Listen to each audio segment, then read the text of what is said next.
Hello friends, welcome back again. और देखिए दोस्तों, इस यूनिवर्सिटी के सेशन 2024-25 के यूजी एडमिशन यहाँ पे स्टार्ट हो गए हैं। तो कैसे आपको एडमिशन फॉर्म को फिल करना है, उससे जुड़ी हुई जानकारी मैं आपको इस वीडियो में शेयर करने वाला हूँ। दोस्तों, इस वीडियो में हम बात करेंगे कि कैसे आप बीकॉम हॉनर्स कोर्स के लिए या बीकॉम एनईपी कोर्स के लिए या बाकी जो बीकॉम अदर सब्जेक्ट के कोर्स हैं उसके लिए आप कैसे एडमिशन फॉर्म को फिल करेंगे, उसकी जानकारी आपको इस वीडियो में मिलेगी। दोस्तों, वीडियो को स्टार्ट करते हैं।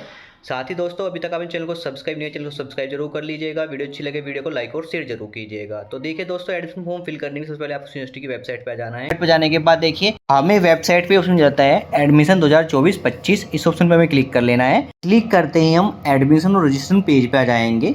यहाँ पे आपको काफ़ी सारे ऑप्शन देखने को मिल जाते हैं। जैसे आप पीएचडी के लिए अपना यहाँ पे फॉर्म फिल कर सकते हैं, साथ में बीपीएड, एमपीएड, एमएड और एलएम के लिए भी फॉर्म फिल कर सकते हैं, साथ में बी फार्मा के लिए भी फॉर्म फिल कर सकते हैं। तो हमें यहाँ पे फॉर्म फिल करना है यूजी एडमिशन फॉर्म के लिए। तो आपको मिलता है कैंपस कॉलेज एडमिशन पोर्टल 2024-25। इसी ऑप्शन पे हमें क्लिक करना है। क्लिक करते ही हम आ जाएंगे एडमिशन पोर्टल 2024-25, जहाँ से आपको यूजी के एडमिशन फॉर्म को यहाँ पे फिल करना है। तो यहाँ पे देखिए दोस्तों, हमें मिल जाते हैं रजिस्टर 17,000 समथिंग स्टूडेंट ने अभी तक यूजी प्रोग्राम के लिए यहाँ पे रजिस्टर कर चुके हैं अपना। साथ ही देखिए यहाँ पे हम ऑप्शन मिलता है न्यू स्टूडेंट रजिस्ट्रेशन पोर्टल। तो यहाँ पे अगर आप यूजी कैंपस के लिए फॉर्म फिल कर जाते हैं, यूजी कॉलेज के लिए फॉर्म फिल कर जाते हैं, तो आपको यहाँ पे अलग अलग से ऑप्शन मिल जाएंगे। साथ में अगर आप कोई सर्टिफिकेट प्रोग्राम करना चाहते हैं उसके लिए भी आपको यहाँ पे ऑप्शन मिल जाएगा। साथ ही यहाँ पे ऑप्शन मिलता है already registered student registration portal. तो अगर आपने अपना रजिस्ट्रेशन फॉर्म यूजी कैंपस के लिए फिल किया है या फिर कॉलेज के लिए फिल किया है और फिल करने के बाद रजिस्ट्रेशन प्रोसेस कंप्लीट होने के बाद आप लॉग आउट हो जाते हैं, तो आप स्टूडेंट पोर्टल पे आके स्टूडेंट लॉगिन के उसमें क्लिक करके आप लॉगिन करके दोबारा अपना फॉर्म फिल कर सकते हैं। साथ में बात करते हैं, आपको मिल जाता है अगर आप यहाँ पे यूजी कैंपस के लिए आपने फॉर्म फिल किया है और बात करते हैं आपको यूजी कॉलेज के लिए भी आपको फॉर्म फिल करना है, तो सेकंड ऑप्शन मिल जाता है यहाँ पे आपको सर्च ऑलरेडी रजिस्टर्ड स्टूडेंट। इस ऑप्शन में क्लिक करके आप अपनी डिटेल सर्च करके, अगर आपने कैंपस के लिए फॉर्म फिल किया है तो इस ऑप्शन में क्लिक करके आपको कॉलेज के लिए फॉर्म फिल कर लेना है। अगर कॉलेज के लिए आपने फॉर्म रजिस्ट्रेशन प्रोसेस कंप्लीट करके फॉर्म फिल कर लिया है तो आप कैंपस के लिए भी यहीं से फॉर्म फिल कर सकते हैं।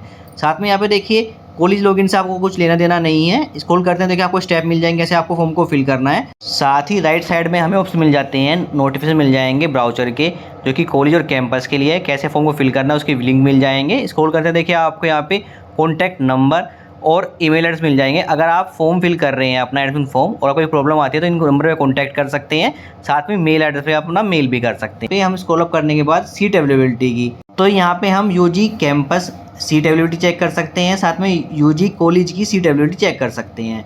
तो आपको जिस भी प्रोग्राम के अंदर एडमिशन लेना है और कैंपस में लेना है या कॉलेज में लेना है, उसी हिसाब से आप सीट अवेलेबिलिटी भी चेक कर लीजिएगा। बात करते हैं अब आपको कैसे एडमिशन फॉर्म को फिल करना है। तो देखिए दोस्तों, अगर आप यूजी कैंपस के लिए अपना फॉर्म फिल करना है तो यूजी कैंपस रजिस्ट्रेशन क्लिक करना है। अगर कॉलेज के लिए आपको फिल करना है तो यूजी कॉलेज के उसमें आपको क्लिक करना है। तो यहाँ पे देखिए जो रजिस्ट्रेशन का स्टेप हमारा सेम रहने वाला है। तो सबसे पहले हम यहाँ पे फॉर्म फिल करने वाले हैं यूजी कॉलेज के लिए। तो हम यहाँ पे UG college registration option click करते हैं। क्लिक करते हैं हम रजिस्ट्रेशन पेज पे आ जाएंगे। यहाँ पे आपको स्टेप 1 के अंदर अपना यूजी कॉलेज रजिस्ट्रेशन फॉर्म को फिल करना होगा। सबसे पहले आपको अपनी डिटेल सेलेक्ट करनी है। इसमें आपको 12th की डिटेल देनी है अपनी। तो आपका जो 12th का बोर्ड का नेम क्या है, यूपी बोर्ड है, आईसीएसई बोर्ड है, सीबीएसई बोर्ड है या फिर कोई अदर बोर्ड है, जो भी आपका बोर्ड है उसका बोर्ड का नेम आपको सेलेक्ट कर लेना है। तो यहाँ पे आपको अपना बोर्ड सेलेक्ट कर लेना है। तो मैं यहाँ पे अपने स्टूडेंट का बोर्ड सेलेक्ट कर लेता हूँ। इसके बाद 12th बोर्ड का जो आपका रोल नंबर है वो आपको मेंशन कर देना है। एप्लीकेंट नेम यानी स्टूडेंट का नेम फिल कर देना है। ये जो डिटेल आप फिल करें वो 10th के बेस पे ही डिटेल फिल कीजिएगा।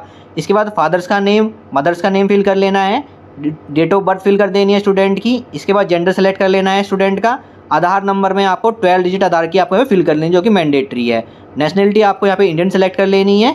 इसके बाद आपको अपना कोरस्पोंडेंस एड्रेस जहाँ पे भी आप रह रहे हैं वो एड्रेस आपको फिल कर लेना है। इसमें एड्रेस में फुल एड्रेस, स्टेट का नेम, डिस्ट्रिक्ट का नेम और पिन कोड आपको यहाँ पे फिल कर लेना है। सेम आपको अपना परमानेंट एड्रेस फिल कर लेना है। एड्रेस फिल करने के बाद आपको स्टूडेंट का मोबाइल नंबर यहाँ पे फिल कर लेना है। इसके बाद ईमेल एड्रेस आपको यहाँ पे फिल कर लेना है और कंफर्म कर लेना है आपको यहाँ पे अपना ईमेल एड्रेस। इसके बाद आपको अपना एक पासवर्ड क्रिएट करना है, जो कि आपका स्पेशल कैरेक्टर होना चाहिए। उसमें एक आपका अपर केस और लोअर केस आपका अल्फ़ाबेट होना चाहिए और नंबर भी होने चाहिए। तो ऐसा आपको एक पासवर्ड 8 डिजिट से लेकर 12 डिजिट का पासवर्ड यहाँ पे सेलेक्ट कर लेना है और फिर कंफर्म कर लेना है अपना पासवर्ड। तो पासवर्ड क्रिएट करने के बाद देखिए टर्म एंड कंडीशन हमारी पहले से ही एक्सेप्ट रहेगी। इसके बाद राइट कैप्चा फिल कर लेना है और फिर रजिस्टर नाउ में क्लिक करना है। क्लिक करते ही देखिए हमारा रजिस्ट्रेशन प्रोसेस कंप्लीट हो जाएगा और आपके सामने एक रजिस्ट्रेशन नंबर शो करेगा, जिसको आपको नोट डाउन कर लेना है। साथ ही रजिस्ट्रेशन नंबर आपको एसएमएस के थ्रू आपको मोबाइल नंबर पर भी और ईमेल एड्रेस भी सेंड किया जाएगा। तो यहाँ पे हमें ओके का उसमें क्लिक करना है। क्लिक करते ही देखिए शो करेगा हमारा रजिस्ट्रेशन प्रोसेस कंप्लीट हो जाएगा सक्सेसफुली, और आपके सामने आपका रजिस्ट्रेशन नंबर शो करेगा और पासवर्ड जो आपने क्रिएट किया है वो आपके यहाँ पे मेंशन किया जाएगा। तो अब आपको अपना रजिस्ट्रेशन प्रोसेस कंप्लीट होने के बाद क्लिक करना होता है क्लिक हियर टू कंटिन्यू के ऑप्शन पे। साथ में स्क्रॉल करते थे कि आपको समझ जाता है कैसे आपको फॉर्म को फिल करने कितने स्टेप आपके बाकी हैं। तो हम यहाँ पे क्लिक करते हैं, क्लिक टू कंटिन्यू के ऑप्शन पे क्लिक करते हैं।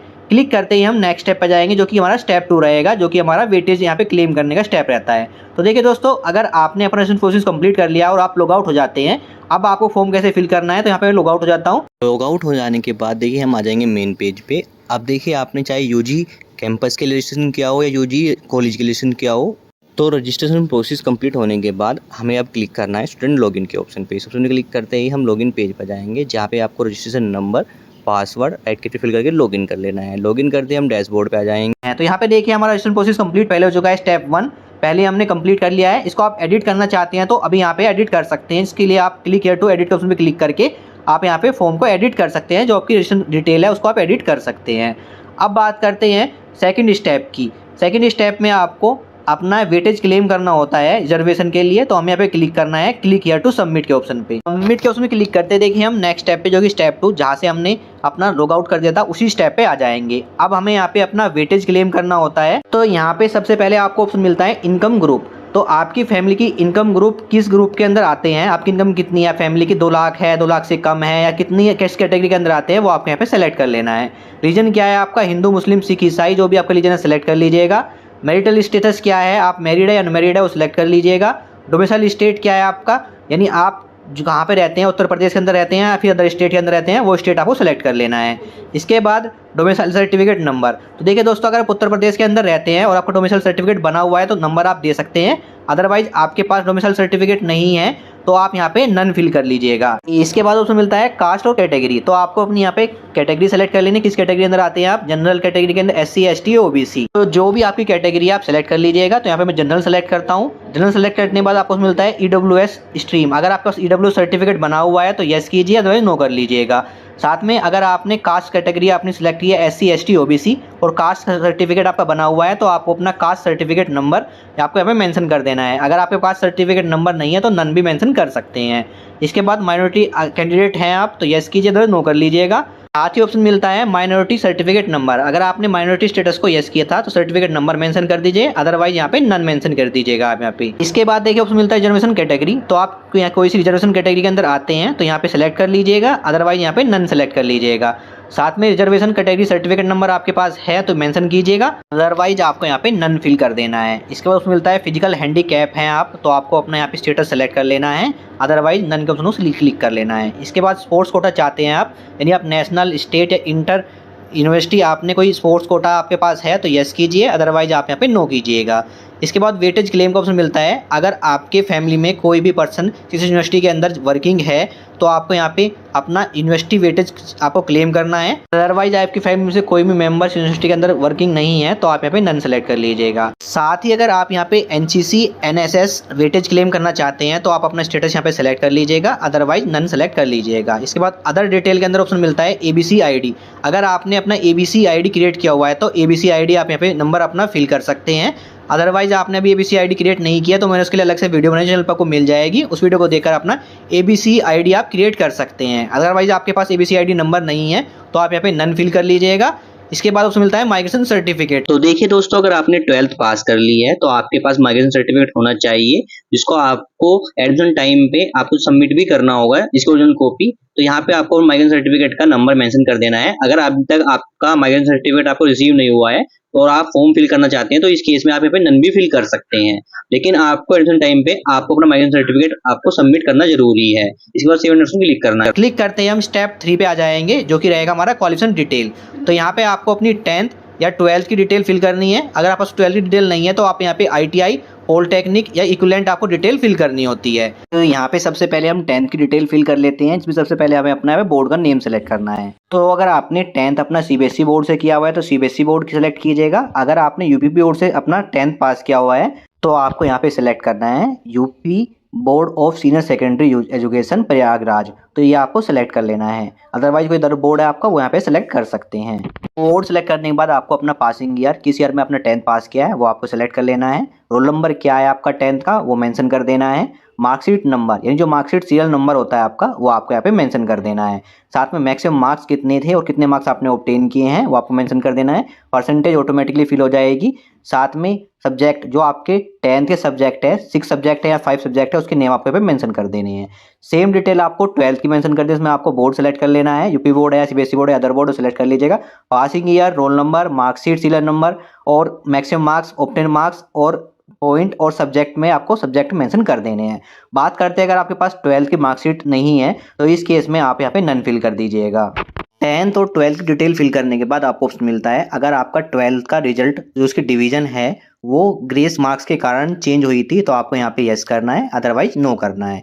इसके बाद उसमें मिलता है, अगर आपके पास 10th क्लास में मैथ्स था या फिर होम साइंस सब्जेक्ट था तो आपको यहाँ पे सब्जेक्ट सेलेक्ट कर लेना है। अगर दोनों ही थे तो बोथ सेलेक्ट करना है, अदर सब्जेक्ट है तो अदर सेलेक्ट कर लीजिए। इसके बाद देखिए हमें ऑप्शन मिलता है इंटरमीडिएट स्ट्रीम, तो यहाँ पे आपको अपनी स्ट्रीम सेलेक्ट कर लेनी है। आपके पास कौन सी स्ट्रीम थी, PCM, PCB, commerce group, arts group, जो भी आप स्ट्रीम यहाँ पे सिलेक्ट करेंगे उसी हिसाब से आपको यहाँ पे कोर्स एलिजिबिलिटी शो करेगी। जैसे मैंने यहाँ पे पीसीएम सेलेक्ट किया है तो उस हिसाब से जो कोर्स एलिजिबिलिटी है वो शो कर रही है, यानी जो कोर्स आपको शो करेंगे उसी के आप एडमिशन फॉर्म फिल कर सकते हैं। सेम पीसीबी के लिए आपको शो कर जाएंगे कोर्स एलिजिबिलिटी क्या है, आप देख सकते हैं किस किस कोर्स के लिए आप अपना यहाँ पे एडमिशन फॉर्म फिल कर सकते हैं जो आपकी स्ट्रीम है।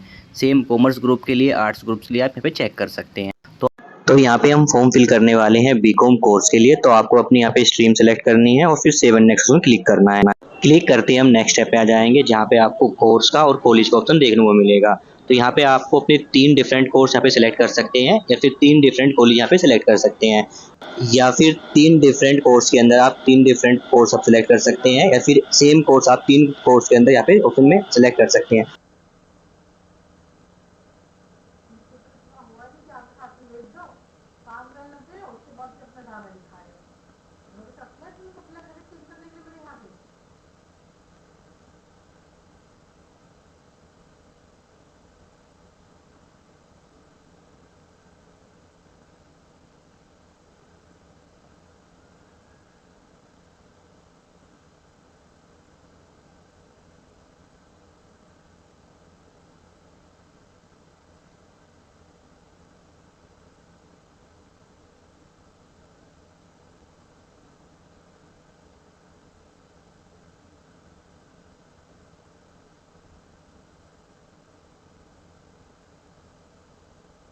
क्लिक करते हैं हम नेक्स्ट स्टेप पे आ जाएंगे जो कि रहेगा स्टेप 5। स्टेप 5 में हमें यहाँ पे अपलोड करने हैं अपने फोटो, साइन और डॉक्यूमेंट। तो सबसे पहले ऑप्शन मिलता है हमें फोटो, हमें अपलोड करना है अपना, इसका फॉर्मेट जेपीजी और जेपीजी रहेगा। साइज आपको रखना है 50 KB से लेके 100 KB के बीच में। इसके बाद हमें अपने सिग्नेचर अपलोड करने हैं, फॉर्मेट हमारा जेपीजी रहेगा। साइज आपको 10 KB से लेके 50 KB रखना है। बात करते हैं 10th और 12th की, हमें यहाँ पे मार्कशीट अपलोड करनी है, इसकी हमें यहाँ पे स्कैन कॉपी अपलोड करनी है। फॉर्मेट हमारा जेपीजी और जेपीजी रहेगा दोनों का, और साइज़ रहेगा फाइल का 100 KB से लेके 500 KB के बीच में आपको फाइल यहाँ पे अपलोड कर लेनी है। तो बात करते हैं अगर आपका 12th का यहाँ पे रिजल्ट आ चुका है और आपके पास अभी मार्कशीट अवेलेबल नहीं है तो आप रिजल्ट की कॉपी भी यहाँ पे अपलोड कर सकते हैं। अदरवाइज आप वेट कर लीजिए, जब आपके पास मार्कशीट आ जाए उसकी स्कैन कॉपी यहाँ पे अपलोड कीजिएगा। तो यहाँ पे आपको अपने डॉक्यूमेंट अपलोड करने, इसमें आपको फोटो, सिग्नेचर, साथ में 10th की मार्कशीट और 12th की मार्कशीट अपलोड कर लेनी है। इसके बाद देखिए टर्म्स एंड एक्सेप्ट करना है और सेव एंड नेक्स्ट में क्लिक करना है। क्लिक करते ही हम नेक्स्ट स्टेप पे आ जाएंगे जो कि रहेगा हमारा स्टेप 6, जहाँ पे हमें अपनी पेमेंट करनी होती है अपने कोर्स की, जो हमने सिलेक्शन किया है कोर्स के, जिसके लिए आपको देखिए यहाँ पे पेमेंट करनी होगी 115 रुपये की। लास्ट ईयर भी आपको 115 रुपये की पेमेंट करनी होती थी। तो यहाँ पे जो पेमेंट के अंदर कोई चेंजेस नहीं हुए हैं। तो यहाँ पे देखिए पेमेंट करने के लिए आपको मिलता है click here to make payment online, इस ऑप्शन पे क्लिक करके हमें पेमेंट करना है। जल्दी से मैं आप यहाँ पे पेमेंट के ऑप्शन पे क्लिक करता हूँ। क्लिक करते हैं हम पेमेंट पेज पे जाएंगे जहाँ पे देखिए आपको आपकी डिटेल्स शो करेगी, साथ में पेमेंट आप UPI, credit card, debit card, net banking through कर सकते हैं। साथ ही क्यूआर कोड का ऑप्शन मिल जाएगा, इस ऑप्शन क्लिक करके हम क्यूआर कोड से भी पेमेंट कर सकते हैं। क्यूआर कोड में क्या हो, आपका 1 रुपया एक्स्ट्रा आपको पेमेंट करना होता है। तो यहाँ पे मैं पेमेंट कर लेता हूँ जल्दी से। पेमेंट कंप्लीट होने के बाद देखिए आपके सामने फी रिसीप्ट जनरेट हो जाती है, जिसमें आपकी सारी डिटेल मेंशन होगी और जो आपका स्टेटस है वो सक्सेस शो करेगा। साथ में यहाँ पे प्रिंट का ऑप्शन मिलता है, इस ऑप्शन क्लिक करके आपको अपने फ्री रिसीप्ट की आपको यहाँ पे कॉपी की, इसकी स्लिप की प्रिंट निकाल लेना है और उसके या फिर आप PDF फाइल में अपने पास सेव रख लेना है। तो ये आपका फाइनल रिसिप्ट होती है। इसके बाद देखिए हमें होम का ऑप्शन मिलता है, इसमें क्लिक करना है। क्लिक करते ही देखिए हम आ जाएंगे होम पेज पे जहाँ पे हमने ऑलरेडी लॉगिन किया हुआ है और हमारे यहाँ पे सारे स्टेप्स शो करेंगे। साथ में शो करेगा जो महत्वपूर्ण निर्देश में आपका रजिस्ट्रेशन सक्सेसफुली कंप्लीट हो चुका है क्योंकि हमने पेमेंट कर दी है। अब देखिए स्टेप 7 में शो करता है view print filled up form detail. तो यहाँ पे ऑप्शन मिलता है प्रिंट कॉलेज रजिस्ट्रेशन फॉर्म। अगर आपने कैंपस के लिए फॉर्म फिल किया तो कैंपस ऑप्शन मिलेगा। इस ऑप्शन में क्लिक करते हैं तो आपका जो फाइनल प्रिंट है वो आपके सामने शो हो जाएगा, जिसका आपको प्रिंट के ऑप्शन में क्लिक करके इसका प्रिंट आउट निकाल लेना है और अपने पास सेव रख लेना है, या फिर इसको PDF फाइल में अपने पास सेव रख लेना है। तो ये आपका फाइनल प्रिंट रहेगा। तो अब आपको वेट करना है मेरिट लिस्ट का। तो यहाँ पे देखिए जो मेरिट आपकी लगती है वो आपके मार्क्स के बेस पे ही मेरिट लिस्ट बनाई जाती है। कोई ऐसा नहीं है कि आपको कोई एंट्रेंस एग्जाम देना होता है, कुछ नहीं। मेरिट बेस पे ही आपको एडमिशन मिलेगा जो आपने कॉलेज सिलेक्शन किए हुए हैं। तो यहाँ पे हमारा एडमिशन रजिस्ट्रेशन फॉर्म का प्रोसेस कंप्लीट हो गया है, जो कि हमने कॉलेज के लिए अपना यहाँ पे एडमिशन फॉर्म फिल किया है। अब बात करते हैं दोस्तों कैसे आपको कैंपस के लिए अपना रजिस्ट्रेशन फॉर्म को फिल करना होता है, या फिर आपने कैंपस के लिए रजिस्ट्रेशन प्रोसेस कंप्लीट कर लिया है और आप चाहते हैं कॉलेज का भी रजिस्ट्रेशन प्रोसेस कंप्लीट करना। तो इसके लिए आपको करना क्या है, आपको जाना है होम पेज पे। तो देखिए अगर आपने यूजी कॉलेज के लिए अपना एडमिशन फॉर्म फिल कर लिया है और अब आप चाहते हैं यूजी कैंपस के लिए भी अपना एडमिशन फॉर्म फिल करना, साथ ही अगर आपने पहले कैंपस के लिए फॉर्म फिल किया है और आप कॉलेज के लिए फॉर्म फिल करना चाहते हैं, तो इस केस में भी आपको करना क्या होगा। तो यहाँ पे हमें ऑप्शन मिलता है ऑलरेडी रजिस्टर के ऑप्शन में, सर्च ऑलरेडी रजिस्टर्ड स्टूडेंट। इस ऑप्शन पे हमें क्लिक कर लेना है। क्लिक करते ही हम नेक्स्ट स्टेप पे जाएंगे, जहाँ पे आपको अपनी डिटेल सर्च करनी है। अगर आपने कैंपस के लिए एडमिशन फॉर्म फिल किया है तो कैंपस की डिटेल यहाँ पे फिल कर लेनी है। अगर आपने कॉलेज के लिए फॉर्म फिल किया है तो कॉलेज डिटेल यहाँ फिल कर लेनी है। तो यहाँ पे मैं अपनी कॉलेज की डिटेल फिल करता हूँ, जिसमें हमें अपना रजिस्ट्रेशन नंबर, एप्लीकेंट का name, date of birth, right captcha fill करके सर्च नाउ उसमें क्लिक करना है। क्लिक करते देखिए आपकी कैंपस के लिए डिटेल यहाँ पे सर्च हो जाएगी। कॉलेज के लिए हमने फॉर्म फिल कर लिया है, इसलिए हमारी यहाँ पे कैंपस की डिटेल हमें शो करेगी। तो आपको डिटेल एक बार चेक कर लेनी है। तो अब हमें फॉर्म फिल करना है अपना यहाँ पे कैंपस के लिए। तो यहाँ पे सबमिट फॉर्म के उसमें क्लिक करना है। क्लिक करते ही हम डायरेक्ट स्टेप 4 पे आ जाएंगे, क्योंकि हमने कॉलेज के लिए पहले अपना एडमिशन फॉर्म फिल कर दिया है। तो स्टेप 1, स्टेप 2, स्टेप 3 के अंदर जो हमने डिटेल फिल की है वही हमारी कैंपस के लिए डिटेल रहेंगी। तो अगर सेम आपने पहले कॉलेज कैंपस के लिए अप्लाई किया है और आप कॉलेज के लिए अप्लाई कर रहे हैं, तो स्टेप 1, स्टेप 2, स्टेप 3 की डिटेल आपकी सेम रहने वाली है। आप डायरेक्ट आएंगे कोर्स एंड कॉलेज डिटेल के ऑप्शन, जो कि स्टेप 4 रहेगा। तो यहाँ पे हमें अपने कोर्स की डिटेल को सिलेक्ट करना होता है। जो कोर्स करना चाहते हैं आप कैंपस के अंदर या कॉलेज के अंदर, उसकी डिटेल सिलेक्ट करनी है। तो हमें कैंपस के लिए आप फॉर्म फिल कर रहे हैं और फॉर्म फिल कर रहा हूँ बीकॉम का। तो यहाँ पे देखिए हमें कोर्स के अंदर सिर्फ एक ही ऑप्शन देखने को मिलता है बीकॉम का, जिसको हमें यहाँ पे सिलेक्ट कर लेना है। अगर आपकी स्ट्रीम के हिसाब से आपको कोई और कोर्स भी दिखाई दे रहा है बीकॉम का, तो आप सिलेक्ट कर सकते हैं। जरूरी नहीं है आप यहाँ पे बीकॉम का ही कोर्स सिलेक्ट करें। आप कोर्स चॉइस 1 के अंदर आपको वो सब्जेक्ट सिलेक्ट करना है, वो कोर्स सिलेक्ट करना है जिसमें आपको कैंपस के अंदर एडमिशन लेना है या फिर कॉलेज के अंदर एडमिशन लेना है, जो भी आप यहाँ पे डिटेल फिल कर रहे हैं। तो यहाँ पे देखिए कोर्स चॉइस 2, कोर्स चॉइस 3 के अंदर आप अपने कोई अदर कोर्स भी यहाँ पे सिलेक्ट कर सकते हैं। जरूरी नहीं है सेम कोर्स आप सिलेक्ट करें। तो यहाँ पे हमें अपने कैंपस के लिए सिलेक्शन कर लेना है कोर्स को और फिर सबमिट में क्लिक करना है। ये देखिए हम आ जाएंगे रजिस्ट्रेशन फॉर्म स्टेटस के ऑप्शन पे, जहाँ पे देखिए अब हमारा कैंपस का रजिस्ट्रेशन नंबर भी हमें शो करना स्टार्ट हो जाएगा। अगर आपने पहले कैंपस के लिए रजिस्ट्रेशन फॉर्म फिल किया था तो आपको कॉलेज का रजिस्ट्रेशन नंबर यहाँ पे शो करेगा। साथ में देखिए स्टेप 7 जो कि हमारा प्रिंट का स्टेप रहता है। तो पहले हमारा यहाँ पे प्रिंट शो कर रहा था कॉलेज रजिस्ट्रेशन फॉर्म का, साथ में प्रिंट शो कर रहा है कैंपस रजिस्ट्रेशन फॉर्म के लिए। यानी जो हमारा 115 रुपये चार्ज है कैंपस के लिए वो यहाँ पे नहीं लगाया, यानी 115 चार्ज हमारा कॉलेज रजिस्ट्रेशन फॉर्म के लिए ही हमारा यूज हो गया है, कैंपस के लिए भी। यानी आप सेम अमाउंट पे कॉलेज और कैंपस का यहाँ पे एडमिशन फॉर्म फिल कर सकते हैं। तो अब हमें यहाँ पे क्लिक करना है प्रिंट कैंपस रजिस्ट्रेशन फॉर्म के ऑप्शन पे। इस ऑप्शन में क्लिक करते ही आपका कैंपस का रजिस्ट्रेशन फॉर्म का फाइनल प्रिंट आपके सामने शो हो जाएगा, जिसको प्रिंट के उसमें क्लिक करके आपको इसको फाइनल प्रिंट अपने पास निकाल लेना है या फिर इसको PDF फाइल में सेव रख लेना है। तो दोस्तों इस तरीके से आप कॉलेज एडमिशन फॉर्म के साथ साथ कैंपस का एडमिशन फॉर्म भी फिल कर सकते हैं सेम अमाउंट पे। तो पहले क्या था, आपका डिफरेंट चार्ज आपका लगता था। कैंपस के लिए अलग फीस देनी होती थी आपको और कॉलेज के लिए अलग। हो सकता है जल्दी ही फ्यूचर में आपको दोनों कोर्स के लिए, दोनों एडमिशन फॉर्म के लिए अलग अलग से फीस देनी होगी। लेकिन अभी क्या है, कॉलेज और कैंपस के लिए आपको सेम अमाउंट पे आपका एडमिशन हो रहा है। तो आई दोस्तों क्लियर हो गया होगा कैसे आपको एडमिशन फॉर्म को फिल करना है। उससे जुड़ी हुई जानकारी मैंने आपको इस वीडियो में शेयर कर दी है। Thank you.